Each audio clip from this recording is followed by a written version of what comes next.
In the small, quiet industrial town of South Bend, Indiana, stands the silent, rust-covered skeleton of an American empire. Broken windows, decaying steel beams, and overgrown railroad tracks are all that remain of what was once the oldest and most daring vehicle manufacturer in the history of the United States. Before Henry Ford even assembled his first experimental Model T, before General Motors was a fleeting thought, this company was already putting wheels under a growing nation.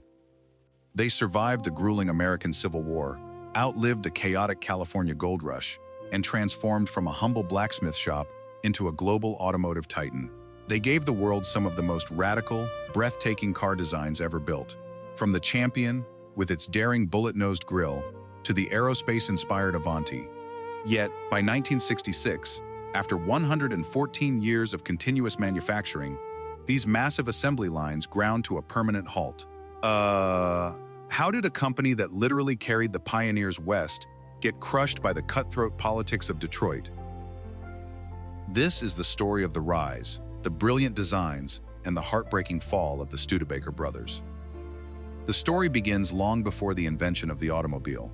It was 1852 when two brothers of German descent, Henry and Clement Studebaker, opened a tiny blacksmith and wagon shop in South Bend with just $68 in capital. They built farm wagons with a burning obsession for durability. Their slogan was simple: always give more than you promise.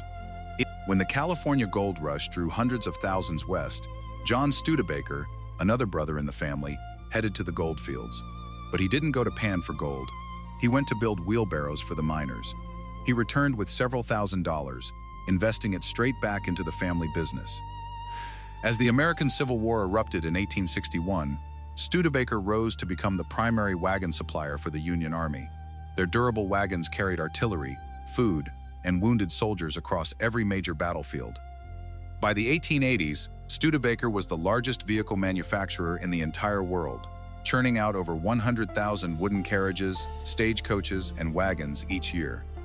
But as the 19th century faded, the brothers saw a new future coming down the road, and it did not require a horse.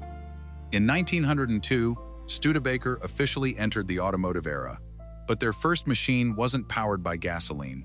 It was fully electric, designed with help from the brilliant inventor Thomas Edison himself.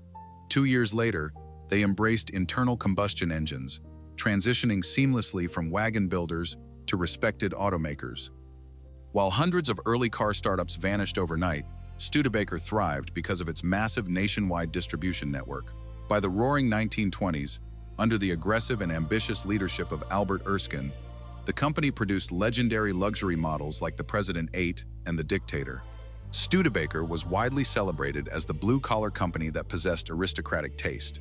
But when the stock market crashed in 1929, Erskine made a fatal miscalculation. Believing the Great Depression was only a temporary dip, he drained the company's cash reserves to pay high shareholder dividends and bought out luxury competitor Pierce Arrow. By 1933, Studebaker plunged into receivership, and a heartbroken, desperate Erskine took his own life. It looked like the end of the line, but against all odds, Studebaker refused to die. Emerging from the ashes of bankruptcy under a prudent new management team, Studebaker made a decision that would redefine automotive styling forever. They hired Raymond Loewy, a man known as the father of modern industrial design. Right after World War II, while the big three General Motors, Ford, and Chrysler were lazily re-releasing their old 1941 designs, Studebaker shocked the world in 1947 with an all-new slogan, first by far with a post-war car. Loewy's design team introduced the wraparound rear window, flush fenders, and, in 1950, the unforgettable bullet nose grille, heavily inspired by modern fighter planes. For a fleeting moment in history, Studebaker was the absolute coolest car company on the planet. In 1953, they released the Starliner Coupe, a low-slung, European-inspired masterpiece that museum curators hailed as a rolling work of modern art.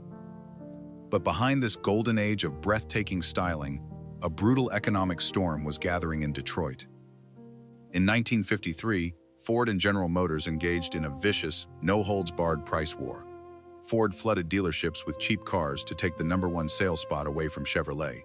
For independent automakers like Studebaker, Hudson, Nash, and Packard, this war was practically suicidal. Studebaker was handcuffed by its own history. Unlike the massive, single-floor automated assembly plants in Detroit, Studebaker was still operating in multi-story brick factories built during the horse-drawn carriage era. Moving car bodies up and down using freight elevators added immense, crippling production costs. Furthermore, their labor costs were the highest in the entire auto industry, nearly 20% above the Detroit average, because management had repeatedly conceded to union demands just to prevent strikes. Every time Studebaker sold a car, they made virtually zero profit. In a desperate bid for survival, Studebaker merged with luxury automaker Packard in 1954, but the merger was a complete disaster. Packard was on the brink of death, and they dragged Studebaker even deeper into debt. And then came the final masterpiece. In 1961, a charismatic new president named Sherwood Egbert took the helm. On a commercial flight, Egbert hastily sketched a radical sports car concept on the back of an envelope. He brought Raymond Loewy back, locked a team of designers in a rented house in Palm Springs, and in just 40 days, they birthed the legendary Studebaker Avanti. The Avanti was decades ahead of its time. It featured a sleek fiberglass body, no front grille, built-in structural roll bars, and front caliper disc brakes. Powered by a Paxton supercharged V8 engine, it smashed 29 world speed records at the Bonneville Salt Flats. But the miracle came too late. Fiberglass supplier delays completely paralyzed production. Customers who ordered an Avanti waited months, grew deeply frustrated, and bought Corvettes or Ford Thunderbirds instead. On December 9, 1963, Studebaker officially announced the closure of its historic South Bend operations. Over 7,000 auto workers lost their livelihoods, dealing a shattering blow to the town of South Bend. Production limped on at a small subsidiary plant in Hamilton, Ontario, until March 17, 1966, when the very last Studebaker, a turquoise cruiser sedan, rolled off the line. The company that had conquered the Oregon Trail and survived the Great Depression had been bled dry by cutthroat competition and overwhelming manufacturing overhead. Yet, the soul of Studebaker never truly died. Today, classic car collectors and automotive designers revere Studebaker as a shining beacon of pure American courage and boundless creativity. They proved that a company from a small town in Indiana could stand shoulder to shoulder with industrial giants and outdesign the entire world. They carried a growing nation westward on wooden spokes, shaped the golden age of automotive art, and left behind machines that will turn heads for generations to come.